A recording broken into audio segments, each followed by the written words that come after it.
നമസ്കാരം.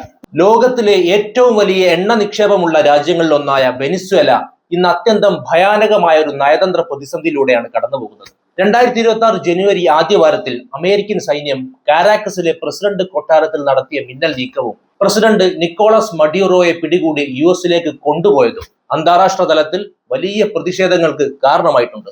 ഒരു പരമാധികാര രാഷ്ട്രത്തിന്റെ തലവനെ മറ്റൊരു രാജ്യം സൈനികമായി കടന്നാക്രമിച്ച് പിടികൂടുന്നത് അന്താരാഷ്ട്ര നിയമങ്ങളുടെ ലംഘനമാണെന്ന് ചൂണ്ടിക്കാട്ടി കേരളത്തിലടക്കം വലിയ രീതിയിലുള്ള സാമ്രാജ്യത്വ വിരുദ്ധ പ്രതിഷേധങ്ങൾ നടന്നു വരികയാണ്. മയക്കുമരുന്ന് കടത്ത്, കള്ളപ്പണം വെളുപ്പിക്കൽ തുടങ്ങിയ ആരോപണങ്ങൾ ഉന്നയിച്ചാണ് അമേരിക്ക ഈ നടപടിയെ ന്യായീകരിക്കുന്നതെങ്കിലും ഇതിനു പിന്നിൽ ആഴത്തിലുള്ള രാഷ്ട്രീയ സാമ്പത്തിക താല്പര്യങ്ങൾ ഉണ്ടെന്നുള്ളത് പകൽ പോലെ വ്യക്തമാണ്. എന്താണ് ഈ സംഭവങ്ങളുടെ യഥാർത്ഥ കാരണം? എന്താണ് വെനിസ്വേലയിൽ സംഭവിക്കുന്നത്? ഈ പ്രതിസന്ധിയുടെ വേരുകൾ പരിശോധിക്കുമ്പോൾ പ്രധാനമായും എണ്ണ രാഷ്ട്രീയമാണ് ഇതിന്റെ കേന്ദ്ര ബിന്ദു എന്ന് കാണാൻ സാധിക്കും. വെനിസ്വേലയുടെ വിശാലമായ എണ്ണ ശേഖരത്തിനുമേൽ സ്വാധീനം ഉറപ്പിക്കാൻ അമേരിക്ക കാലാകാലങ്ങളായി ശ്രമിക്കുന്നുണ്ട്. മഡ്യൂറോയുടെ നേതൃത്വത്തിലുള്ള സോഷ്യലിസ്റ്റ് സർക്കാർ റഷ്യയോടും ചൈനയോടും അടുത്ത ബന്ധം പുലർത്തുന്നതും അമേരിക്കൻ താല്പര്യങ്ങളെ വെല്ലുവിളിക്കുന്നതും അമേരിക്കയെ ചൊടിപ്പിച്ചിരുന്നു. 2024 വെനിസ്വേലയിൽ നടന്ന പ്രസിഡന്റ് തെരഞ്ഞെടുപ്പിൽ വ്യാപകമായ ക്രമക്കേട് നടന്നുവെന്നും യഥാർത്ഥ വിജയി പ്രതിപക്ഷ നേതാവായ എഡ്മുണ്ടോ ഗോൺസാലസ് ആണെന്നും അമേരിക്ക വാദിക്കുന്നു. ഈ രാഷ്ട്രീയ തർക്കത്തെ മറയാക്കി വെനിസ്വേലയിലെ ഭരണകൂടത്തെ അട്ടിമറിക്കാനാണ് അമേരിക്ക സൈനികമായി ഇടപെട്ടതെന്നാണ് രാഷ്ട്രീയ നിരീക്ഷകരുടെ വിലയിരുത്തൽ. വെനിസ്വേല നേരിടുന്ന കടുത്ത സാമ്പത്തിക തകർച്ചയും ഈ പ്രശ്നങ്ങൾ സങ്കീർണമാക്കാൻ കാരണമായിട്ടുണ്ട്. അമേരിക്കൻ ഉപരോധങ്ങൾ മൂലം തകർന്നടിഞ്ഞ സമ്പദ് വ്യവസ്ഥയും പണപ്പെരുപ്പവും ജനജീവിതം ദുസ്സഹമാക്കി. ഭക്ഷ്യക്ഷാമവും തൊഴിലില്ലായ്മയും മൂലം ലക്ഷക്കണക്കിന് ആളുകൾ രാജ്യം വിട്ടുപോകുന്ന സാഹചര്യം നിലനിൽക്കുന്നു. ഈ ആഭ്യന്തര അസ്വസ്ഥതകളെ മുതലെടുക്കാനാണ് പുറം ശക്തികൾ ശ്രമിക്കുന്നത്. മഡ്യൂറോയെ പിടികൂടിയതിന് പിന്നാലെ പ്രതിപക്ഷത്തെ അനുകൂലിക്കുന്ന ഒരു താൽക്കാലിക സർക്കാരിനെ പ്രതിഷ്ഠിക്കാനാണ് അമേരിക്കയുടെ നീക്കം. എന്നാൽ ഇത് രാജ്യത്തെ വലിയൊരു ആഭ്യന്തര യുദ്ധത്തിലേക്കോ റഷ്യയും ചൈനയും ഉൾപ്പെടുന്ന ആഗോള സംഘർഷത്തിലേക്കോ നയിക്കുമോ എന്ന ആശങ്ക ശക്തമാണ്. അമേരിക്കയുടെ ഈ നീക്കം ജനാധിപത്യത്തെ സംരക്ഷിക്കാനല്ല, മറിച്ച് തങ്ങളുടെ ആധിപത്യം ഉറപ്പിക്കാനാണെന്ന വാദമാണ് പ്രതിഷേധക്കാർ ഉയർത്തുന്നത്. വിയറ്റ്നാമിലും ഇറാഖിലും ലിബിയയിലും നടത്തിയതുപോലെ മറ്റൊരു രാജ്യത്തിന്റെ ആഭ്യന്തര കാര്യങ്ങളിൽ കടന്നുകയറുന്ന അമേരിക്കൻ നയം ലോക സമാധാനത്തിന് ഭീഷണിയാണെന്ന വികാരം ശക്തമാണ്. ലാറ്റിൻ അമേരിക്കൻ രാജ്യങ്ങളിൽ തങ്ങളുടെ താല്പര്യങ്ങൾ സംരക്ഷിക്കാനുള്ള അമേരിക്കയുടെ ഈ ബിഗ് സ്റ്റിക്ക് പോളിസി അന്താരാഷ്ട്ര തലത്തിൽ വലിയ ഒറ്റപ്പെടലിന് കാരണമാകുന്നുണ്ട്. വരും ദിവസങ്ങളിൽ UN സുരക്ഷാ കൗൺസിലിൽ അടക്കം ഈ വിഷയം വലിയ ചർച്ചയാകുമെന്ന് ഉറപ്പാണ്. മഡ്യൂറോയുടെ അറസ്റ്റും തുടർന്നുണ്ടായ സൈനിക ഇടപെടലും വെനിസ്വേലയെ മാത്രമല്ല ലോക രാഷ്ട്രീയത്തിന്റെ മൊത്തത്തിലുള്ള ഗതിയെ തന്നെ മാറ്റാൻ പ്രാപ്തിയുള്ളതാണ്. അമേരിക്കയുടെ സാമ്രാജ്യത്വ താല്പര്യങ്ങൾ വെനിസ്വേലയെ സാമ്പത്തികമായും രാഷ്ട്രീയമായും തകർക്കുന്നതിൽ വലിയ പങ്ക് വഹിച്ചിട്ടുണ്ട്. ലോകത്തെ ഏറ്റവും വലിയ എണ്ണ നിക്ഷേപമുള്ള വെനിസ്വേല അമേരിക്കയുടെ രാഷ്ട്രീയ താല്പര്യങ്ങൾക്ക് വഴങ്ങാത്ത ഒരു സോഷ്യലിസ്റ്റ് പാത സ്വീകരിച്ചതാണ് വൈറ്റ് ഹൗസിനെ ചൊടിപ്പിച്ചത്. വർഷങ്ങളായി അമേരിക്ക ഏർപ്പെടുത്തിയിരിക്കുന്ന സാമ്പത്തിക ഉപരോധങ്ങൾ വെനിസ്വേലയുടെ എണ്ണ വ്യവസായത്തെയും വിദേശ വ്യാപാരത്തെയും സ്തംഭിപ്പിച്ചു. ഇത് രാജ്യത്ത് അതിശക്തമായ പണപ്പെരുപ്പത്തിനും ഭക്ഷണത്തിനും മരുന്നിനും വേണ്ടിയുള്ള നെട്ടോട്ടത്തിനും കാരണമായി. സാമ്പത്തികമായി ഒരു രാജ്യത്തെ ഞെരുക്കി അവിടുത്തെ ഭരണകൂടത്തെ അട്ടിമറിക്കുക എന്ന സാമ്രാജ്യത്വ തന്ത്രമാണ് വെനിസ്വേലയിൽ ദശാബ്ദങ്ങളായി പരീക്ഷിക്കപ്പെടുന്നത്. ഈ വിഷയത്തിൽ ഡൊണാൾഡ് ട്രംപിന്റെ പങ്ക് അതീവ നിർണായകമാണ്. തന്റെ ആദ്യ ഭരണകാലത്ത് തുടങ്ങിയ മാക്സിമം പ്രഷർ നയം രണ്ടാം ഊഴത്തിൽ അദ്ദേഹം കൂടുതൽ ആക്രമണാത്മകമായ തലത്തിലേക്ക് മാറ്റിയിരിക്കുന്നു. 2026 ജനുവരി 3 നടന്ന ഓപ്പറേഷൻ അബ്സല്യൂട്ട് റിസോൾവ് എന്ന സൈനിക നീക്കത്തിലൂടെ നിക്കോളാസ് മഡ്യൂറോയെ പിടികൂടാൻ ഉത്തരവിട്ടത് ട്രംപാണ്. മയക്കുമരുന്ന് കടത്ത് ആരോപിച്ചാണ് ഈ നടപടിയെങ്കിലും ഇതിനു പിന്നിൽ വ്യക്തമായ എണ്ണ താല്പര്യങ്ങളുണ്ടെന്ന് ട്രംപ് തന്നെ പരോക്ഷമായി സമ്മതിച്ചിട്ടുണ്ട്. നമ്മുടെ രാജ്യത്ത് നിന്ന് പുറത്താക്കപ്പെട്ടവർക്ക് നഷ്ടപരിഹാരം നൽകുമെന്നും വെനിസ്വേലയിലെ എണ്ണ സമ്പത്ത് ഇനി അമേരിക്കൻ കമ്പനികൾ കൈകാര്യം ചെയ്യുമെന്നും അദ്ദേഹം പ്രഖ്യാപിച്ചത് ഇതിന്റെ തെളിവാണ്. അന്താരാഷ്ട്ര നിയമങ്ങളെ പൂർണ്ണമായും അവഗണിച്ചുകൊണ്ട് ഒരു പരമാധികാര രാഷ്ട്രത്തിന്റെ തലവനെ തട്ടിക്കൊണ്ടുപോയ നടപടിയിലൂടെ ട്രംപ് തന്റെ അമേരിക്ക ഫസ്റ്റ് നയം കൂടുതൽ കർക്കശമാക്കിയിരിക്കുകയാണ്. വെനിസ്വേലയിൽ ഒരു പരിവർത്തന സർക്കാർ വരുന്നതുവരെ തങ്ങൾ രാജ്യം ഭരിക്കുമെന്ന ട്രംപിന്റെ പ്രസ്താവന ആധുനിക കാലത്തെ കൊളോണിയലിസമായിട്ടാണ് ലോകം നോക്കിക്കാണുന്നത്.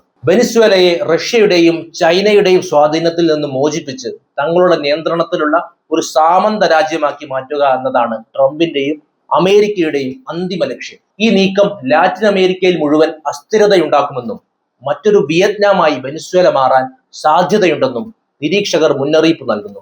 വെനിസ്വേലയിൽ അമേരിക്ക നടത്തിയ സൈനിക ഇടപെടലും പ്രസിഡന്റ് നിക്കോളാസ് മഡ്യൂറോയുടെ അറസ്റ്റും ലോകരാഷ്ട്രങ്ങളെ രണ്ട് ചേരികളിലാക്കി തിരിച്ചിരിക്കുകയാണ്. 2026 ജനുവരി 5 ചേർന്ന ഐക്യരാഷ്ട്ര സഭയുടെ സുരക്ഷാ കൗൺസിൽ യോഗത്തിൽ ഈ വിഷയം വലിയ തർക്കങ്ങൾക്ക് വഴിവെച്ചു.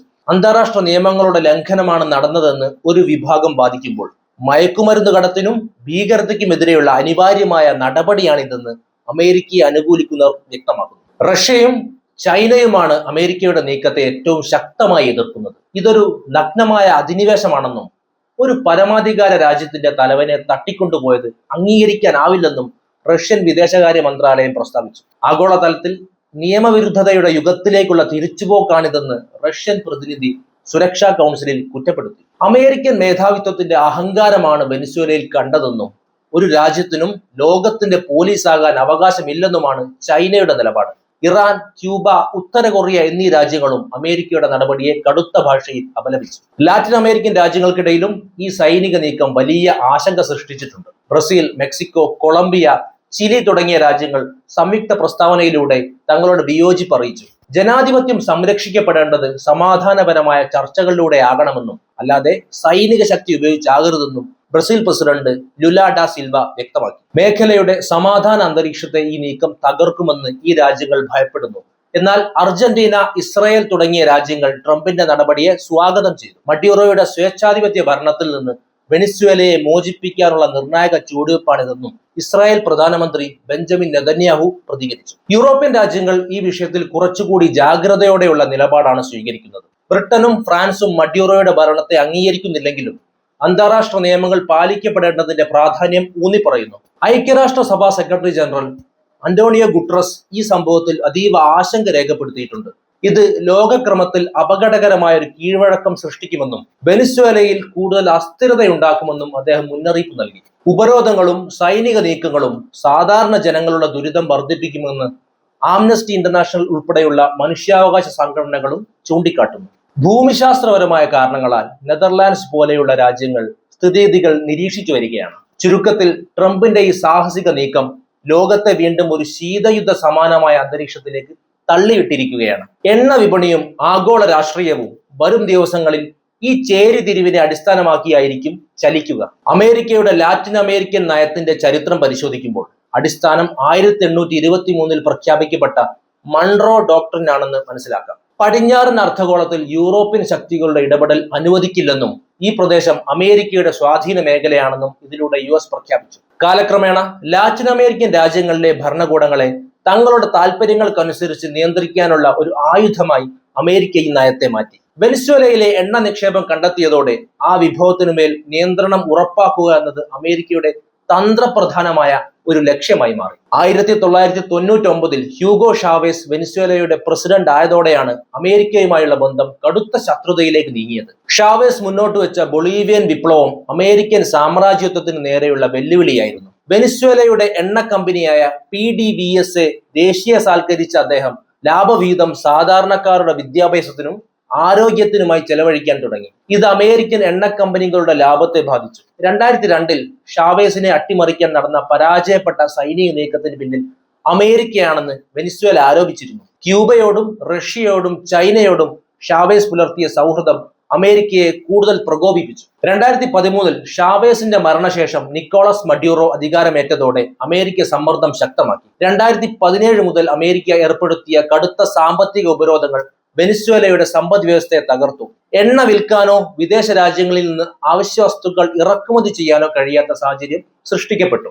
2019 മഡ്യൂറോയുടെ രണ്ടാം ഊഴത്തെ അംഗീകരിക്കാതെ പ്രതിപക്ഷ നേതാവ് ജുവാൻ ഗ്വായ്ഡോയെ അമേരിക്ക താൽക്കാലികമായി പ്രസിഡന്റായി പ്രഖ്യാപിച്ചു. ഇത് രാജ്യത്ത് ഇരട്ട ഭരണകൂടം എന്ന അവസ്ഥ ഉണ്ടാക്കുകയും രാഷ്ട്രീയ അസ്ഥിരത വർദ്ധിപ്പിക്കുകയും ചെയ്തു. വെനസ്വേലയുടെ ഈ അസ്ഥിരതയ്ക്ക് കാരണം അമേരിക്ക ഭരിക്കുന്നത് ഡൊണാൾഡ് ട്രംപ് ആയതുകൊണ്ട് തന്നെയാണെന്ന് നമുക്ക് നിസ്സംശയം പറയാം. ഡൊണാൾഡ് ട്രംപ് തന്റെ ഭരണകാലത്ത് വെനസ്വേലയെ ഒരു നാർക്കോ സ്റ്റേറ്റ്, അതായത് ഒരു മയക്കുമരുന്ന് മാഫിയ രാജ്യമായി പ്രഖ്യാപിക്കുകയും മഡ്യൂറോയെ പിടികൂടുന്നവർക്ക് $15 മില്യൺ പ്രതിഫലം പ്രഖ്യാപിക്കുകയും ചെയ്തു. 1989 പനാമയിൽ മാനുവൽ നൊറിഗയെ പിടികൂടിയതിന് സമാനമായ ഒരു നീക്കമാണ് 2026 ജനുവരിയിൽ വെനിസ്വേലയിൽ സംഭവിച്ചിരിക്കുന്നത്. അമേരിക്കൻ വിഭവങ്ങൾ അമേരിക്കൻ കമ്പനികൾക്ക് എന്ന ട്രംപിന്റെ നയം വെനിസ്വേലയിലെ എണ്ണ ശേഖരത്തെ ലക്ഷ്യം വെച്ചിട്ടുള്ളതാണ്. ചുരുക്കത്തിൽ ജനാധിപത്യം പുനഃസ്ഥാപിക്കാനാണെന്ന വ്യാജേന നടക്കുന്ന ഈ ഇടപെടലുകൾക്ക് പിന്നിൽ എണ്ണ വിപണിയിലെ ആധിപത്യവും ലാറ്റിൻ അമേരിക്കയിലെ റഷ്യൻ ചൈനീസ് സ്വാധീനം ഇല്ലാതാക്കാനുള്ള അമേരിക്കൻ താൽപര്യങ്ങളുമാണ് ഉള്ളതെന്ന് ചരിത്രം വ്യക്തമാക്കുന്നു. മറ്റൊരു വിഷയവുമായി വീണ്ടും കാണാം. നന്ദി.